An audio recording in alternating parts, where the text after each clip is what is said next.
This is what Moscow's apparent scale down of troops looks like on the outskirts of Kyiv. Russian shells continue falling. Ukraine says it's even intensified. We listened to a huge explosion east of Kyiv and north of Kyiv. It's means battles there. The people died, still died. In neighbouring Irpin, hundreds of dead civilians after Russian troops were cleared out. And in Chernihiv, where Russia also claimed it was pulling back, a shopping centre attacked and destroyed.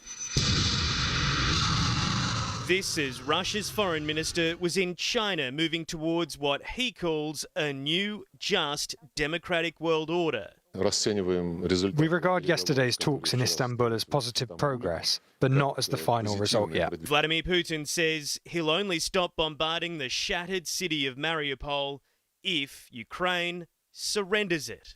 An hour west of the capital, this is where a proud town hall once stood, where key community decisions were made. Now it's a pile of rubble after constant shelling and a few days later an airstrike. The crater created by the missile, now a makeshift rubbish dump. The kindergarten is wrecked and along the main street every store is damaged. The bottle shop, the restaurant, the cafe and supermarket. Retailing now happens on the roadside. Close the sky, Sergei pleads. But a no-fly zone is one of the few requests the West can't meet. All this damage caused without a single Russian boot being put on the ground in this town. But the invading forces are in control just to the north.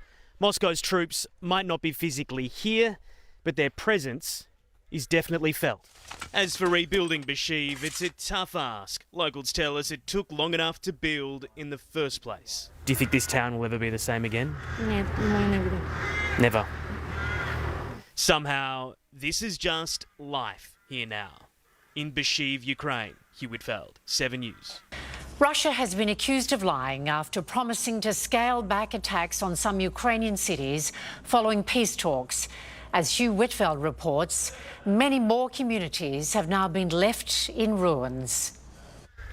We're in Bashiv, about an hour outside Kyiv, and this is all that remains of the town hall after not just artillery shelling hit this town, but 2 days later an airstrike as well. And this is what happened, a crater that has been turned into a rubbish tip by locals as they try to clean up. And parked out the back of the town hall was the town rubbish truck. It's been destroyed. Along the main street here, every single shop has been damaged. The bottle shop, the supermarket, the coffee shop as well. The garden store right next door to the town hall damaged, and the locals who run it have been forced to move their shop outside so they can keep operating. We've been speaking to people here. They say they just simply cannot understand how on earth they're going to begin to rebuild. They say it took long enough to build this town in the first place.